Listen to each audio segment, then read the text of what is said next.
welcome the representative of Bangladesh. মঞ্চে উঠতেই যেন বদলে যায় আলো, রং, রুচি আর আত্মবিশ্বাসের দুটি মিলিয়ে এক অনন্য উপস্থিতি তৈরি করেন তিনি আলিশা ইসলাম, এবছরের মিস কসমো বাংলাদেশ। মডেলিং ও অভিনয়ের পরিচিত মুখ আলিশা এবার সাজিয়ে তুলছেন আন্তর্জাতিক মঞ্চ মিস কসমো 2025-কে।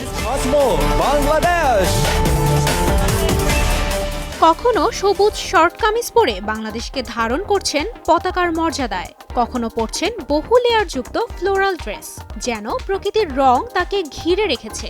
মিস কসমো মঞ্চে তার রঙিন উপস্থিতি দেখলে মনে হয় তিনি যেন পোশাকের মাধ্যমে এক একবার এক এক গল্প বলছেন। ভিয়েতনাম পৌঁছানোর প্রথম মুহূর্ত থেকেই যেন আলিশার প্রতিটি পদক্ষেপ হয়ে উঠছে এক একটি স্টেটমেন্ট। সাদা শাড়িতে তার এয়ারপোর্ট লুক ছিল এক কথায় সুবিন্যস্ত শৌখিনতা। ওরিয়েন্টেশন ডেতে পার্পেল গাউনের এলিগেন্স আর স্বাভাবিক হাসি যেন বলে দিচ্ছিল প্রতিযোগিতা নয়, তিনি এখানে নিজের সংস্কৃতি ও সত্তাকে বিশ্বে তুলে ধরতে এসেছেন। কিন্তু আলিশার সবচেয়ে আলোচিত লুকটি ছিল কার্নিভাল কস্টিউম সেগমেন্টে। মাস্টার্ড গোল্ডেন পোশাকে তিনি যেন মাটির গন্ধ, নদীর সুর আর গ্রাম বাংলার ঐতিহ্যকে নিজের সঙ্গে বয়ে নিয়ে গেলেন। হাতে একতারা, বাঙালির লোকসংস্কৃতির প্রতীক। তার এই হাজিরা শুধু চোখে ধরা পড়েনি, বরং গল্প শুনিয়েছে বাংলাদেশের শেকড়ের।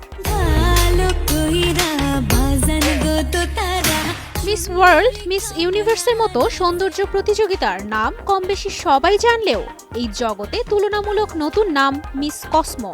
মাত্র 2 বছর আগে 2023 সালে ভিয়েতনামে যাত্রা শুরু হলেও এরই মধ্যে তা উঠে এসেছে আন্তর্জাতিক আলোচনায়, কেননা ইম্প্যাক্টফুল বিউটি এই প্রতিযোগিতার মূল মন্ত্র। 80টিরও বেশি দেশের প্রতিযোগীদের সঙ্গে মিশে কাজ করে অভিজ্ঞতা ভাগ করে নিচ্ছেন আলিশা। তার প্রতিটি সামাজিক যোগাযোগ মাধ্যম পোস্টে ভেসে আসে উৎসাহ, উচ্ছ্বাস এবং দেশের প্রতিনিধিত্বের সেই গর্ব। বাংলাদেশ অপেক্ষায় আছে এই রাইজিং ড্রাগনের যাত্রায় আলিশা কতদূর উড়বেন তা দেখার। তুবাইশি বুশরা, স্টার নিউজ।